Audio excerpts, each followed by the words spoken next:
Hello everyone. Went to Walmart. I've been watching some YouTube videos, getting close to fall.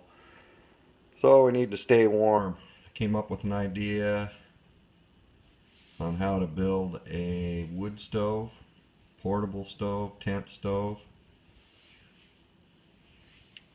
Pretty cheap and easy. A lot of people are building them out of ammo cans. So I came up with this idea. We'll see if it works. Went to Walmart, bought this. It's a 17-inch portable charcoal grill. It's fall, so they're all on sale right now, or you might be able to find them at garage sales real cheap. People are always trying to get rid of them.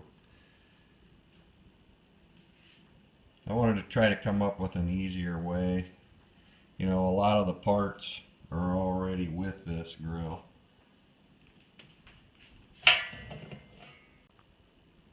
It comes with the legs already installed. It's a metal leg, you know, I don't know how long they'll last, but if you had to, if they don't last, you could revamp something for that. Use some conduit legs. But they just bolt on with wing nuts.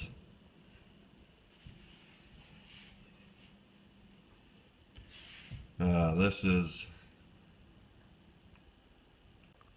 about 23 inches wide, 11 inches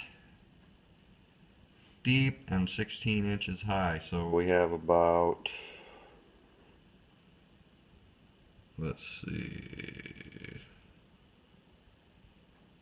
178 square inch cooking surface.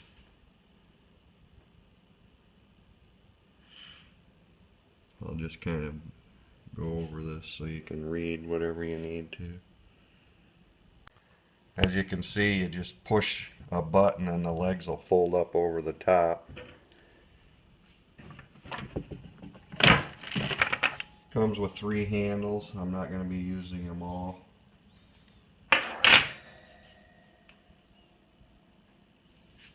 A couple grates. This one's set in the bottom there. And you could use this for a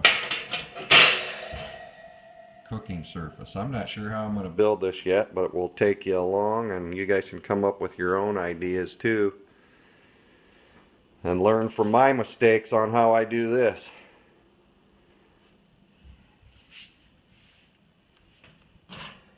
I'm a little worried about these. You push these and these legs fold up over the top. A little bit worried that that might get hot.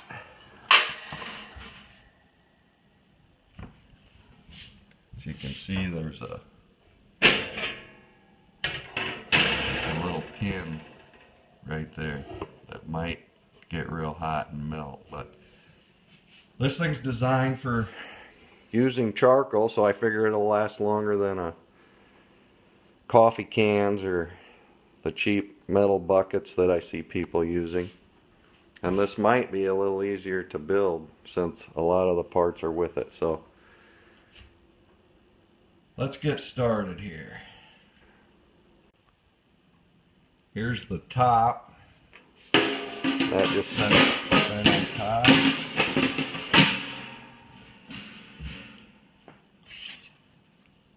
It has a vent that comes with it.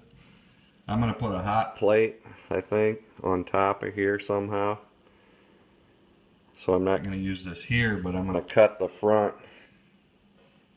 of this out and put a door with this vent installed. And then I'm going to cut a hole here for the exhaust pipe.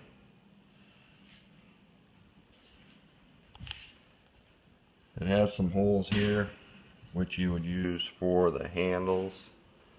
One of the handles would go on top.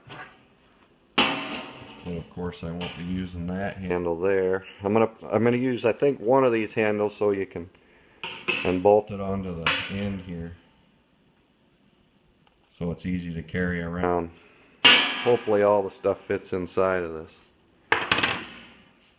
It should, because it's Looks like it's got plenty of room inside.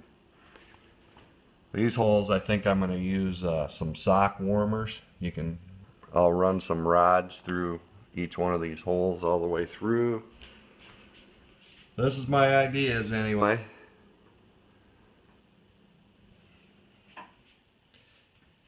We'll see if it works.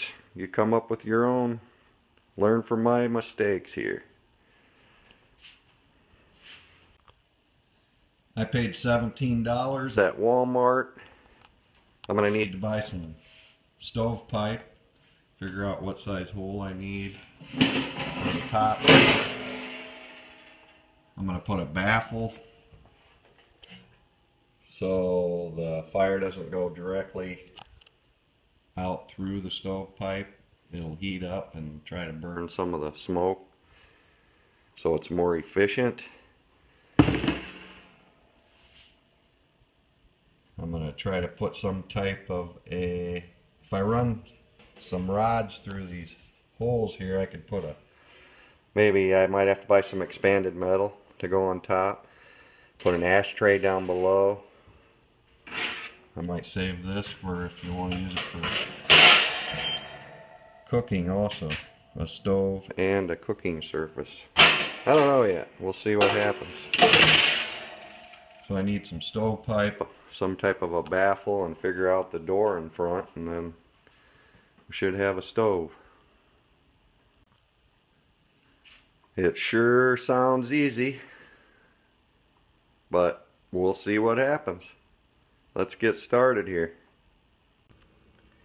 Okay, what I did is I cut a hole in the front.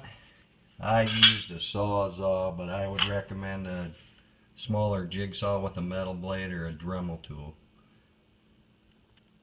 I put some tape so I had something to go by. And it's about a 5x6 opening, so I'll probably use about a 7" by 6" door. There's the edges. It's a little rough with the Sawzall, but you could do it better with a Dremel tool. Or what I'm going to have to do, I noticed, is cut about a 1/2 inch off of each side of this lip right here, so my door will, when I put the hinges on, it'll cover that about a 1/2 inch on each side. This side too. See what it looks like there. I'm gonna have to cut both of them off about a 1/2 inch so the door will cover that. I'll do that now. So you can see how I snip this back a little bit, so now the door will sit like that. The opposite side, you can tell. I just used a pair of tin snips, cut it, and then folded this under both sides, so it looks kind of like that. You could put a strip down here too to clean up these edges around the whole thing, but this is just an experiment and my rough draft. Okay, next what I did is I cut my hole for my exhaust pipe. I just went out and bought a splicer for this exhaust pipe here. I bought it at Lowe's. Just set it on there, mark around it. You don't want to be too big with your hole. You want it to fit nice and snug. What works great is these jigsaws with a metal blade. Works really good for cutting that out. Just drill a hole, mark it, drill a hole. You can see where I drilled a hole along the edge there. Then you use your jigsaw to cut it out. And that'll fit down in there. See how it fits down in there nice and snug. There's a little hump around the center of this. You want that to be nice and snug so you don't have no air leaks. Then underneath, I think I'm going to take some tin snips and snip these and then just bend them down so it stays in there. This is just a 3" flue connector. Couple bucks. So I just used a pair of tin snips, snipped it about every inch and bent them down, trying to keep it nice and straight. That'll help seal up. There's what it looks like now. Okay, I used some of this inch by inch corrugated angle, 12 inches long. I used the existing holes and I bolted it to the sides with some stainless steel bolts, about a 1/4 inch long, with some washers that plugged up the rest of the holes. So if you want to put sock warmers, you could drill through and run some rods. I'm not going to do that now. There's what I have. I have an old cookie sheet that I cut in half. I'm going to run that so it'll fit through here. So I cut it in half and it fits underneath there. You can use anything you want, but this will help protect the bottom. And it fits in there pretty good for an ashtray. And we can use the existing screen right here, so your wood will go on top of here. And the ashes will fall through onto the ashtray. There's how it is so far. We'll put the top on. Take a look at it. Everything's fitting good. I gotta figure out a door now and then a hot plate for the top here. I'm gonna bolt down, and I'm also gonna put a baffle up under here. There's what we have so far. We'll move on to the next step. The other thing I did was move these wing nuts right there. I flipped them so they're on the outside instead of the inside. They don't get away in the way of this corrugated angle here. So you could go buy some stainless steel screws and nuts, but I'm just using the existing ones that came with the stove, trying to do it as economical as I can. So far these are the only tools I've used. We got a jigsaw, screwdriver, Phillips, pair of tin snips, and a drill, electric drill. Okay, what I did now is I got a piece of 22 gauge sheet metal, put some hinges, made a door out of it, and I made my baffle. I just bent it and ran a bolt through the top, through one of the existing holes. So that'll guard the exhaust pipe and try to heat up the smoke to make it more efficient with the fire. All I gotta do now is find some kind of a piece of metal, maybe a round piece of metal to stick on here, bolt that on, and a handle for my door. I just put 2 hinges on the bottom. You could put them on the sides or wherever you want, but I got mine on the bottom.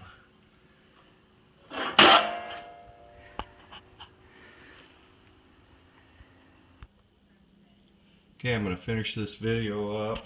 I got the door handle figured out. I used a wooden, went to the hardware store, about $2, bought this wooden knob. I drilled a hole through it, 1/4 inch hole, stuck a 1/4 inch carriage bolt through it, and I countersunk that in. I drilled about a 1/2 inch larger hole in deeper so I could countersink it. I bought a piece of metal and I used 3 stainless steel nuts, so when you turn it, it catches on the inside. Try to show this. So it catches on the inside. The further you turn it, the tighter it gets, so it's got a pretty good seal. I didn't put the vent on. You can always do it later, but if you loosen this knob, it'll open that up so you can get some air flowage. If you tighten it up, it works really good. The only other thing I did was I put some stainless steel screws down through to hold the top on. Might be able to find a quick release, better way to do it, but that's how I did it now. Might be able to find some clips that you could put on here that would release real easy so you could take the top off. And I put the existing handle that came with it, I put that on the back so you'll be able to pick it up. It's pretty lightweight and carry it around or hang it up and keep it out of the way. Be great for an emergency situation.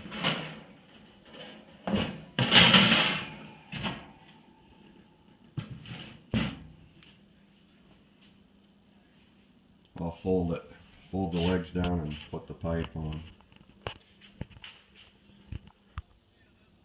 Also, what I did was went through and touched up everything, painted the door with this high temp Rust-Oleum paint. It's for grills.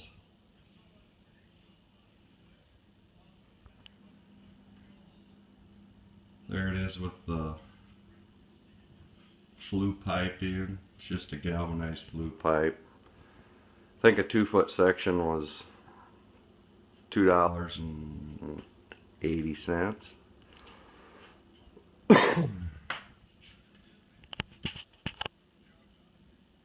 You could store at least, you'd have to cut it and buy some splicers, but you could store at least 3 16-inch long flue pipes inside this with other accessories, so you'd have about 4 feet of pipe. You might be able to squeeze another 4 of them in there, so you could get up to, you know, a little over 5 feet of pipe inside the stove. Altogether, I probably spent around, probably have about $40 worth of materials to build this.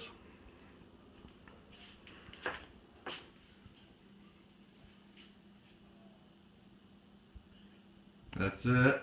We'll see. I'll do another video with a burn to see how everything holds up. You know, you gotta use your head with this. Don't leave it unattended. I'm not an expert. I just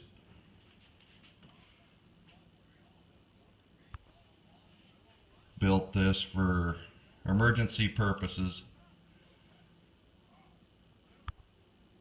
It hasn't been tested by any agencies, and it's not approved to be used. So use it at your own risk. But in an emergency, it would be great. There's only one thing I have left to do. I'm going to buy maybe a 1/4-inch piece of steel or try to find something to use as a hot plate, and I'm going to use the existing hole that's still in there and bolt it right down to the top of this, so you could boil water on it. Thanks for watching, everyone. I'll do video 2 where we actually put some wood and light her up.